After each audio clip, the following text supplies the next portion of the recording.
Bonjour à tous et bienvenue dans cette vidéo. Dans cette nouvelle vidéo, je vais tenter d'expliquer pourquoi votre problème semble empirer. C'est une question qu'on m'a souvent posée et je pense qu'il y en a quelques-uns parmi vous qui ont déjà vécu ça ou qui sont même probablement en plein dedans actuellement. Donc je vais essayer de vous donner quelques pistes de réflexion pour vous aider à mieux comprendre ce qui se passe pour vous. Si vous avez un problème, quel qu'il soit, que ce soit un problème de stress, un problème de poids, un problème de confiance en soi, une dépression, peu importe, on a certainement déjà dû vous dire un truc du style « T'inquiète pas, avec le temps ça finira par aller mieux ». Quand j'étais hyper angoissée, c'est quelque chose que j'ai très souvent entendu. Et du coup, je comprenais pas pourquoi ça n'allait pas mieux dans ma vie. J'avais beau attendre, et je suis quelqu'un d'assez patiente quand même, mais non seulement ça n'allait pas mieux, mais en plus, c'était de pire en pire. Et moi, je comprenais pas pourquoi c'était le cas, parce qu'on me disait sans cesse qu'avec le temps, ça finirait par s'arranger. Alors j'en suis arrivée à croire qu'il y avait un truc qui devait clocher chez moi, que j'étais pas normale. C'était la seule explication possible, et franchement, j'étais agacée, même un peu en colère, d'abord contre moi parce que j'allais pas bien, et puis contre la vie parce que je trouvais ça hyper injuste que pour les autres ça s'arrange avec le temps, mais pas pour moi. Je me suis sentie à un moment donné complètement désespérée, je me disais bon laisse tomber, il y a rien à faire, en fait j'irai jamais mieux.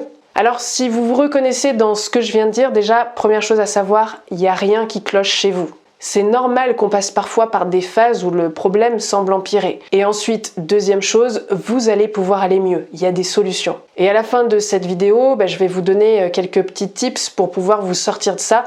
Mais d'abord, on va prendre le temps de comprendre et d'analyser ce qui se passe pour vous.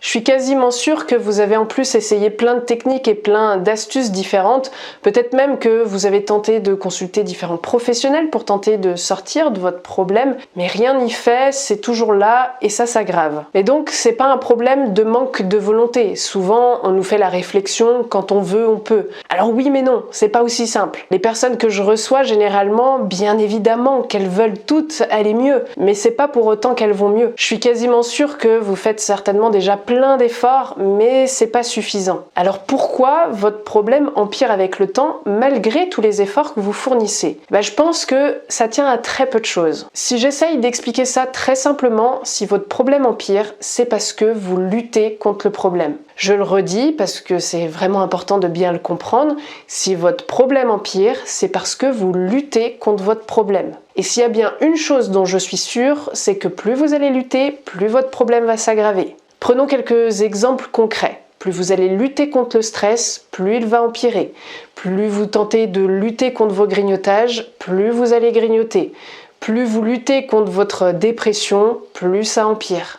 Et je suis sûre que vous avez déjà remarqué ça. Mais qu'est-ce que ça veut dire déjà lutter contre son problème? Vous êtes en train de lutter contre votre problème lorsque vous essayez de vous en débarrasser, lorsque vous essayez de changer votre problème, lorsque vous l'empêchez de s'exprimer, lorsque vous voulez le contrôler, lorsque vous voulez le nier, lorsque vous voulez l'éviter, lorsque vous voulez le rejeter, mais c'est aussi lorsque vous voulez l'apaiser ou lorsque vous faites semblant que tout va bien. Tant que vous ferez ces choses-là, j'ai bien peur que ça n'aille pas mieux pour vous. Parce que tant que vous résistez, le problème sera toujours là. Carl Jung disait déjà « ce à quoi tu résistes persiste ». Un problème est là parce qu'il y a une résistance, tout simplement. Le fait de résister, c'est ça qui empire votre mal-être. Moi j'aime bien une équation qui permet de bien comprendre ce principe, qui est la souffrance est égale à la douleur, donc on pourrait remplacer ce mot-là par votre problème, multiplié par la résistance.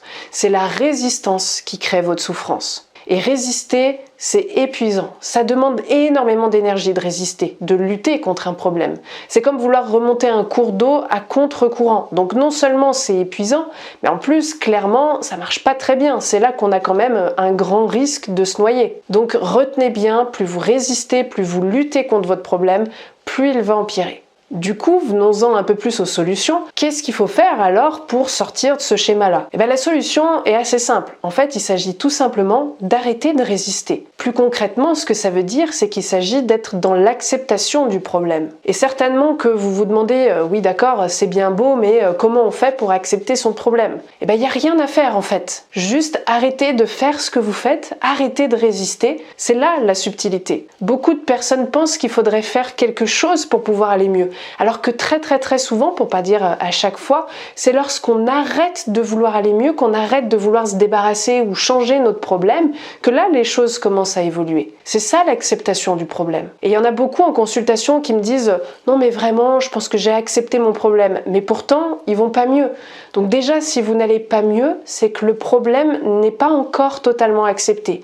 Et c'est pas grave, c'est un processus l'acceptation. Ça prendra le temps que ça prendra. La véritable acceptation, c'est lorsqu'on accepte complètement que le problème fasse partie de notre vie. Je vais même aller un peu plus loin, c'est lorsqu'on est prêt à vivre toute notre vie avec notre problème. Par exemple, quand quelqu'un me dit j'aimerais que mon problème ne soit plus là, j'ai pas envie que mon problème revienne plus tard, ou encore j'aimerais que vous m'aidiez à m'en débarrasser, tous ces exemples montrent que la personne n'a pas encore totalement réussi à accepter son problème. L'acceptation, c'est bizarre. Des fois, on arrive à accepter notre problème, mais ça va tenir que quelques jours ou quelques semaines. Ça fait des périodes. Ou encore, on arrive à accepter certaines choses du problème, mais on n'arrive pas à accepter le problème dans sa globalité. Pour moi, l'acceptation, c'est pas quelque chose qu'on fait une seule fois et c'est terminé. C'est pour ça que je parlais de processus. Ça peut être quelque chose d'assez fluctuant et qui va demander d'y retravailler dessus plusieurs fois. Et donc, comment on accepte un problème? Eh bien, quand on arrête de résister. Et comment on arrête de résister? En fait, on apprend à rien faire. Plus concrètement, ne rien faire, ça veut dire se laisser complètement traverser par le problème. On ne cherche pas à l'empêcher d'être là, on arrête de le juger et juste on se laisse porter. Si je reprends les exemples que j'ai donnés, pour accepter son stress, il s'agit de s'autoriser à le ressentir et le laisser être là, sans chercher à l'apaiser, à l'éviter ou à l'éliminer. Pour accepter ses grignotages, il s'agit de s'autoriser à grignoter, sans se culpabiliser, sans se juger. Pour accepter sa dépression, il s'agit de s'autoriser à être mal, sans chercher à aller mieux. Alors je sais que tout ça paraît un peu contre-intuitif. Derrière cette idée de s'autoriser à avoir notre problème, il y a bien souvent, du coup, la peur qui l'empire. On se dit que si on s'autorise à stresser, on va faire une crise d'angoisse. Si on s'autorise à grignoter, on va pas réussir à s'arrêter et on va prendre 15 kilos. Et si on s'autorise à être mal, on n'ira jamais mieux. Mais c'est l'inverse. C'est parce que vous vous l'interdisez que le problème empire. Et vous saurez que vous êtes véritablement dans l'acceptation quand vous pourrez vous dire « oui, peut-être que si je m'autorise à stresser, je vais faire une crise d'angoisse. » c'est ok. Elle aussi, je l'accepte avant même qu'elle n'arrive. Ou si je m'autorise à grignoter, je vais peut-être prendre du poids. C'est ok là aussi. Ou enfin, oui, si je m'autorise à aller mal, peut-être que ça n'ira pas mieux. C'est ok. Et c'est souvent précisément ça qu'on ne veut pas accepter. C'est les conséquences de notre problème qu'on cherche à fuir. Et tant qu'on n'accepte pas ces conséquences-là, qu'on ne fait pas face à nos peurs, ce que je constate, c'est que le problème restera toujours là.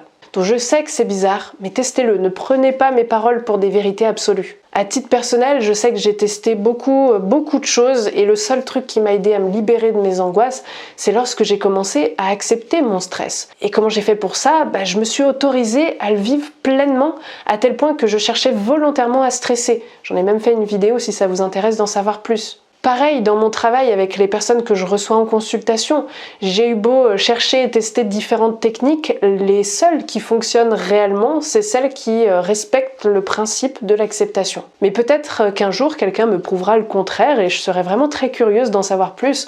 En attendant, j'ai rien trouvé de mieux. Généralement, on peut pas aller mieux tant qu'on n'a pas accepté notre problème et tout ce qu'il y a derrière notre problème.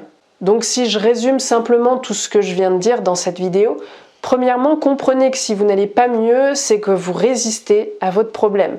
Et deuxièmement, arrêtez de résister. Laissez le problème être là. Et n'hésitez pas à me dire dans les commentaires comment ça s'est passé pour vous. Et pour les personnes qui souffrent d'angoisse et qui auraient envie d'aller un peu plus loin dans les explications et avoir d'autres outils pour pouvoir aller mieux, j'ai créé une formation en ligne pour apprendre à ne plus avoir peur d'avoir peur. Et je vous mets le lien et toutes les infos dans la description. Et si vous avez aimé cette vidéo, n'hésitez pas à la liker, à la commenter, à la partager autour de vous et à vous abonner à la chaîne si ce n'est pas déjà fait pour ne pas louper les prochaines vidéos. Et je vous dis à très vite.